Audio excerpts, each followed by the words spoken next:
Facebook এবং YouTube এবং টিকটকের মধ্যে ভাইরাল একজন আছে যার নাম হলো ওমর। তার কথাগুলো যুবকেরা ফলো করে এবং শেয়ারও দেয়, কপি লিঙ্ক করে করে ফর ইউর মধ্যে নিয়ে যায়, ভাইরাল করে দেয়।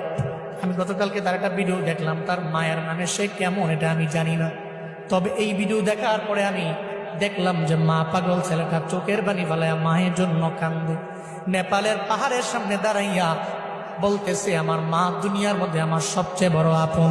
আমার মায়ের বিরুদ্ধে কথা বললে আমি কোনো আইনও মানি না, কাউরে আমি চিনি না, কারণ মায়ের মতো আপন আমার দুনিয়ার মধ্যে কেউ হতে পারে না।